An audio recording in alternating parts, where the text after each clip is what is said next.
Hi, I'm Rupali Mehra, bringing you Firstpost Conversations. The term climate change can mean different things to different people. To some, it's an abstract concept. Others can see its effects more directly because it impacts them, especially when it affects their livelihood. Rising seawater levels, melting ice caps, droughts and floods.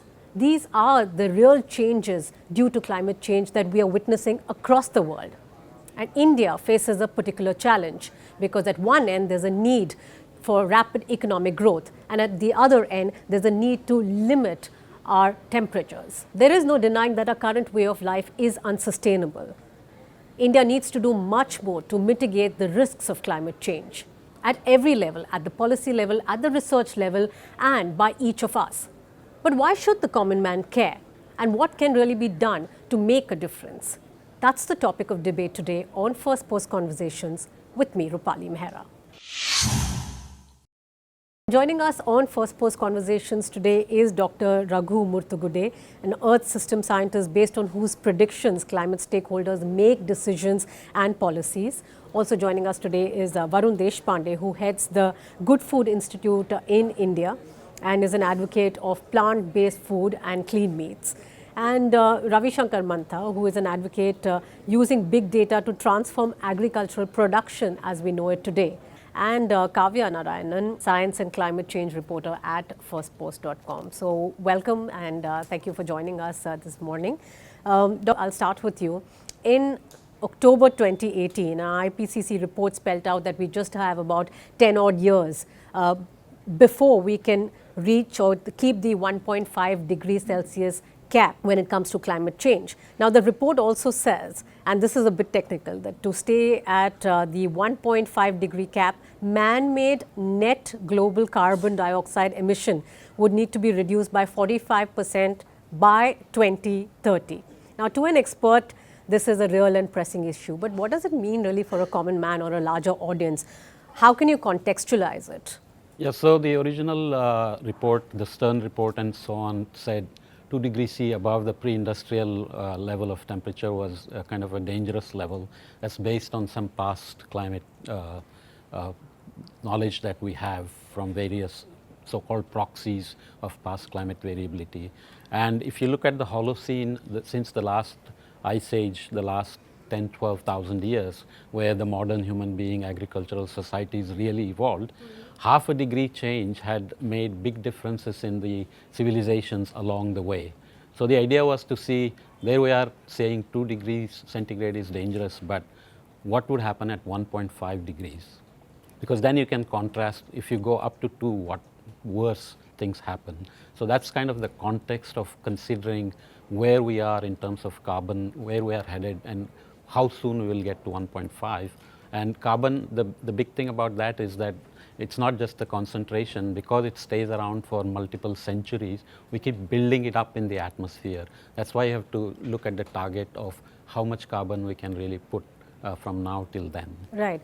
And the report also in fact gave certain scenarios that if we don't cap it to 1.5 degrees, it reaches 2 degrees, that half a degree can make a change. And there's a specific mention of India and cities in India which could get severely impacted. Yeah, absolutely it is.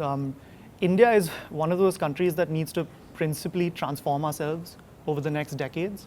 And this includes everything that you've mentioned. It includes energy transitions, it includes transformation of the transportation system, and it includes the sector in which we work, which is ensuring that our protein production system is also sustainable, primarily meat and animal sourced foods. And that's really something that a lot of reports have highlighted. So the IPCC report that you said, as well as several other reports from the Chatham House, which is the Royal Institute of International Affairs, or the Eat Lancet report, pretty much every report that's come out in the last few years, even decades, has said that the food production system, specifically protein, is broken to a certain extent. Okay. And we do need to give consumers better choices so that they can eat what they want to eat without having such negative impacts on the environment and on the world. Right.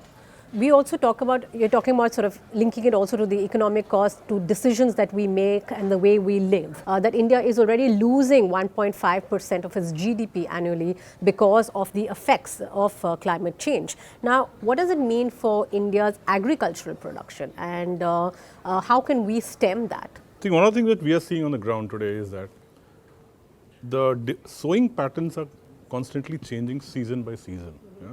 What used to be typically a 5 or 6 month kind of a crop, the sowing times are shrinking. Yeah? So that is itself showing that we require to have seed varieties which are probably which can germinate much faster than what would us consume. So our production cycle effectively is coming down because the way the weather patterns are continuously changing and evolving. So it has got multi-dimensional effect from that perspective. If you look at it, it's just not. It's also linked with, I think, the food aspirations of the society, right? So that's where I see a huge transition happening, and from the perspective of responsibility, that has to be really brought back to the common man and each person in terms of how, as an individual, yeah, my localized food should be the preference rather than importing something from about 1600 kilometers. Yeah? So that is the consciousness and awareness that we need to bring across, right? Because that will impact the entire production cycle of the ecosystem. Right. Today we are away from that. So we are seeing huge shifts and drop in yields, and we are not able to really cope up with the expected yield production that we are supposed to have. And of course that's leading to many pest attacks and so on and so forth. There's a transition that's happening very significantly. For example, I just want to add that we have got these many crops, out of which sugar, right? Sugar is the most water guzzling crop, right? So it's important, right? Way back in Arthashastra, where Chanakya had written, he had said that sugar is the most dangerous crop to grow. It's not today, it's about almost 3,000 years back. So point is, we continue to do that, and we continue to erode soil, and of course water and many other parameters, and that leads to what we are seeing in Maharashtra today. One of the major reasons is that because of excessive drawing of water for sugarcane, the tables have gone down, right? So we are importing pulses. Is rather I import sugar so that I can reduce two things: A, water consumption, and B, also reduce diabetes to that extent, right? So it is important to bring that perspective on the table when we are having our a plate on the dining table. That is the level that we need to really move out of. You've raised an important point here. How conscious are we as as the public or as a larger audience? And these are issues that the three spoke about that affects us. Now, how much of the climate change debate and bringing it down to, or breaking it down to a level where each one understands what their contribution is? How much is that being shown in the media really, or written about? I think right now, if you look at any publication, even broadly linked to science, I think climate change is one of the biggest headlines out there. Right. But it's fundamentally flawed, our understanding and the public's understanding of what it actually is. Okay. I think 10 years ago it was global warming, and now it's climate change, and it's like a flashy term and easy for everyone to remember. But the underlying problem is really, really diverse. There's a lot of changes that the world is seeing, that India is seeing. And even the solutions to these changes, I think researchers are just trying to understand how all of these changes interplay and they interconnect. And these policies, the IPCC report and a lot of other governments are taking action on this.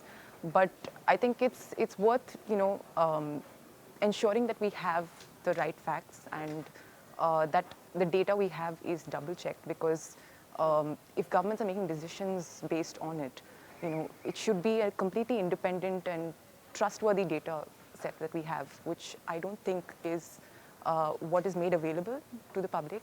So it's not entirely balanced. So there are not. sort of interests. It's not. So that's interesting, Dr. Raghu. Do you think reports and research are being unnecessarily alarmist, or this is a real and present danger? I mean, I've written that. What's the message really to the layman? Yeah, so some of it is does reach level of alarmism, especially if you are a farmer in India. You have not contributed to this problem historically, and they are already experiencing extreme weather and crop losses and changing growing seasons and so on. And then you are saying you are going to get doomed in a decade.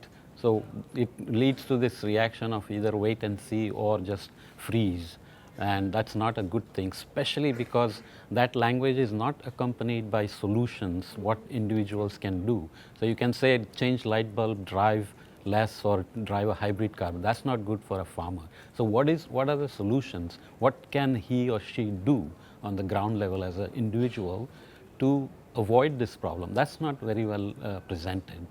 So I do believe that some of these reports have to take a step back and say, talk much more about solutions, whether it's plant-based meat that's coming along that you can play into, green economy, energy, whatever it is. So solutions have to lead the discussion now. I think this alarmist messaging has to come down quite a bit. That's a crucial point, really. And we're talking about the kind of food we grow and the kind of food we eat, Varun. As income levels improve, there is also a step towards having more meatification, if I can sort of use that term.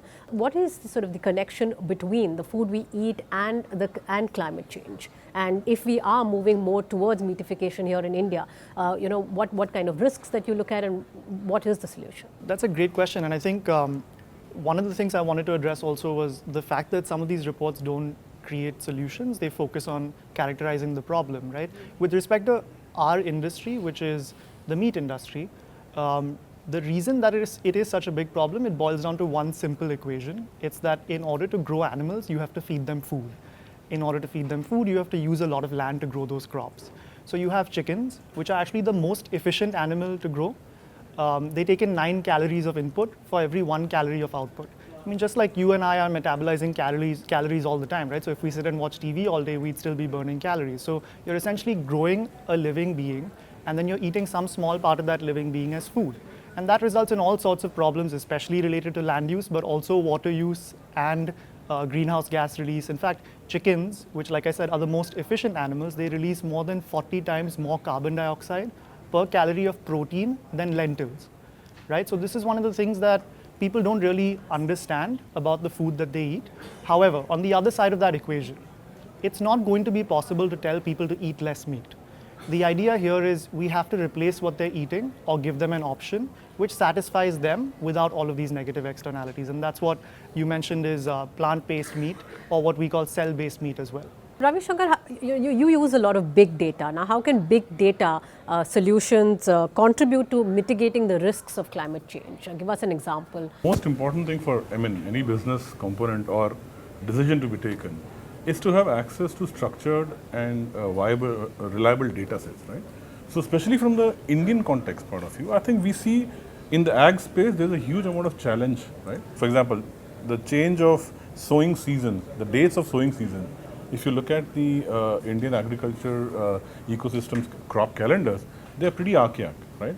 So they have assumed that this is the way it's going to happen. They have not been updated. So there's a huge disconnect between theory and practice. Okay. And that's where it all starts. So it is important that you connect what is happening on the ground, right? So the books and the crop calendars over the years have not been updated. Our own way, we are trying to do many of those changes. So we are seeing the changes in dates. We are seeing crop-wise changes. And we're seeing the patterns increase. We're seeing many other changes which are not documented, which becomes the most important point. To start going and aligning with the entire crop, the entire ecosystem. Role of technology also has been pretty limited to that extent, right? So when we started with the Big Bang in 1960, saying that okay, urea is the panacea for all the lower productivity. What happened today? The oil, the soil, it's completely flooded, right? I mean, entire Punjab, for example, is infested with that, and the yields are dropping down. So the new generation technology, so-called, has had a limited impact. It's got a short life. So it is important, I think very strongly, that we have indigenous technology and methodology which is far more better than what the Western science can provide us.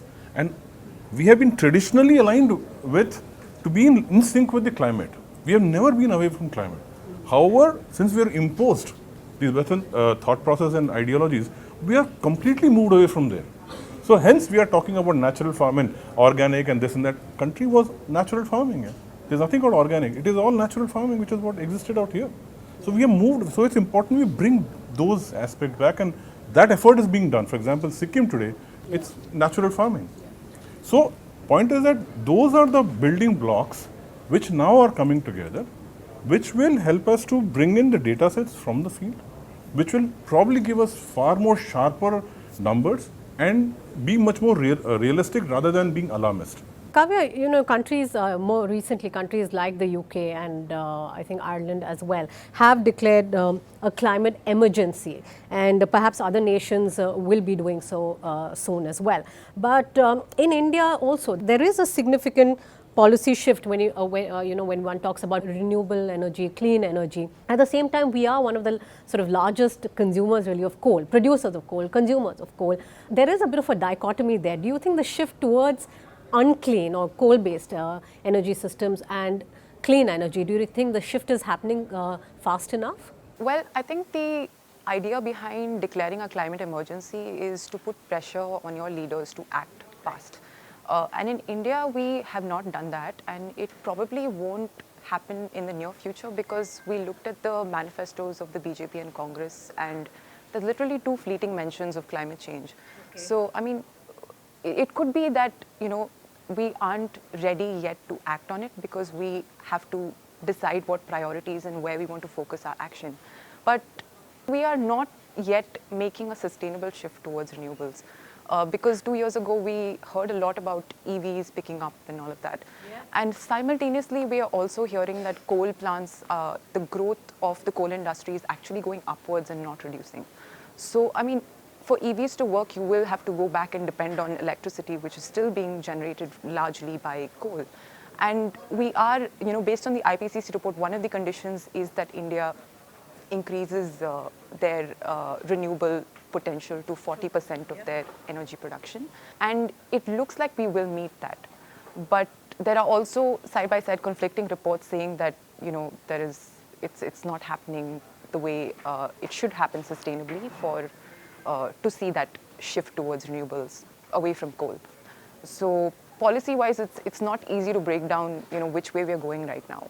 Okay. But we could see clarity in that in a few years. And what about the use of technology? We were talking about the use of sort of big data, which is one part of technology. But can sort of technology like, say, activated towers really provide a solution to some of the effects of climate change? Because it is a fact that technology is one of the reasons for climate change and global warming. So the way one can read it is this is slightly paradoxical. You can think of it as paradoxical because usually we are not good at looking ahead into unintended consequences of our science and technology. You give people cell phone, which is very useful, but they will text during driving. So these things come along. But with coal, for example, if there is about 800 years worth of coal, for a country like India, if you want to have economic growth and suddenly somebody says you cannot get oil from Iran, what are you going to do? Leave the coal in the ground or burn it?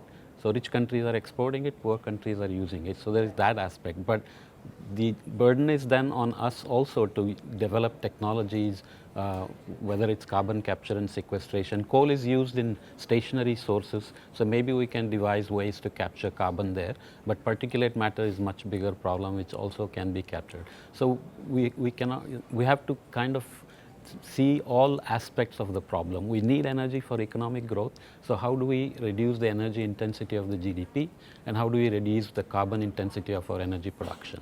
So those have to be working together. Given that India and China have a third of the world population, the world is really looking eastwards, is looking at India and China on what is really being done if we have to meet our 2030 goals. Now, there is one point of view that India and China is already doing enough. There was a recent research report in one of the magazines, I think Nature, which said that India and China have increased their leaf cover. Right, so India and China have contributed to greening, but much of that greening has actually been crop production rather than reforestation. So it's not that we're growing forests, right? For us at the Good Food Institute, this contributes to the same issue that we've been talking about, which is essentially you're growing all these crops, wheat, corn, soy, etc., feeding them to animals and then eating those animals. And in fact, you mentioned India and China. We will account for much or most of the growth in meat demand over the next decades, by 2030, by 2050. So we're talking 70 to 100% more meat demand in the world by 2050. As Western developed countries stagnate in their meat demand, India and China will increase it. So we do need to take a technology forward approach, a visionary approach in government and in science, and look to address this demand in different ways. Would you agree with that, Ravishankar? Do you think that the increase in sort of the leaf cover that is being sort of spoken about is more of our agricultural production? Are we really making a change when it comes to greening these two countries? See, the definition of greening is pretty opaque. I mean, I don't know how far, what does it really mean when you think green? It's a simple tree or a, because agricultural land has not really increased over the years, right? So I think one thing I also want to bring at this point in time is that, see, in terms of whether it's technology, one of the most important thing which we believe is that it's going back to our basics, right? For example, it's probably, we are the only country in the world where people worship water, people worship the trees. So that goes to show the interconnectedness or the belief that I need to protect water as well as the tree, right? So that is the sense of camaraderie, if you may say so, should be brought across, which will help us to align with our basics. Yeah, so some of these terminologies actually, I think that's where the sort of the understanding differs from who the stakeholder is in this entire climate change debate, I would say. Kavya, do you think there's enough political will to get sort of the facts fast and correct, get the data on time, get sort of really clean up as far as India goes? Is there enough political will? I mean, I think they're benefiting from ambiguity, if I had to put it simply, because if the people that you're serving don't fully understand what the problem is and what your solutions are, I think you can pretty much get away with, you know, any action plan that you want to. But it's important to make it clear, you know, what you're acting on and what the impact of that will be. And I think the system, unfortunately, right now is that scientists report to bureaucrats and politicians, and they don't report to other scientists who then have that final say. Right. And it's easy for, you know, important information to get lost in that process. And right now, the political will, like I said, it doesn't show in the manifestos. It doesn't show in the action that the Indian government is taking. But we could see that shift over the next 4 or 5 years, maybe. Okay. I'll put the last question to you, Dr. Raghu. You know, these are sort of, there are many expert-led solutions. There are of course different points of view as far as terminology goes. But what can we, as a general public, you know, do to create change and to sort of limit the impact of climate change and global warming? Yeah, so let me touch on the greening issue. It's something like leaf area index from satellites, which, as others pointed out, just takes whatever is green and photosynthesizing. But the bigger question is, what are the forests doing in terms of sequestering carbon, which is what it comes down to. So it's always about what do you do when push comes to shove. So if you have to increase food production and you have to grow forests, how are you going to choose, especially when you are urbanizing? And there is also evidence that just focusing on carbon neglects biodiversity, for example. So we have to think of those things. But as ordinary people, we all have to just look around, and it's not just climate change, it's pollution, which is very closely related to human activity, right? Life always pollutes, and we are very good at it. So we are on a very destructive path. But we have to just see everything we do, from, you know, brushing our teeth in the morning and running the water run versus not turning off the lights enough or whatever. If you drive around in a city, it's as if it's daytime, all the lights are on. So we are doing things by habit, which are just so energy heavy. We are so used to this lifestyle of energy. Look around every desk, there are so many phones. People carry phones, iPads, computers. We are just cannot live without them. So how do we constantly look at ourselves and say, the environment cannot take this. We cannot keep converting good resources into irreversible junk that cannot be recycled and so on. So it's just being constantly aware of our own impact on our neighborhood and the planet. So it's a tough job, but I think we have the cognitive abilities to do that. So some switch has to happen where it's like smoking. You know, when initially smoking was being banned, everybody said farmers who have done this for generations will starve to death and so on. Smoking will never stop completely, but in general it's become a stigma. So at some point, if polluting becomes a stigma, then we have reached that stage of nirvana where we'll slowly come down to reality. That's a very interesting point, and I think there is a lot of optimism in the world as well, especially when we see the youth getting involved. We did see a movement that started with Greta Thunberg, and with her, other students are striking for the climate. Across the world and including in India. So that's sort of one measure in which the youth is involved, and they have made political leaders, world leaders sit up and take notice. So I think people can contribute as well. But with that, I'm going to end First Post Conversations. Thanks, Dr. Raghu. Thanks, Varun. Thanks, Ravishankar. And thanks, Kavya, for joining us. Thank you for having us.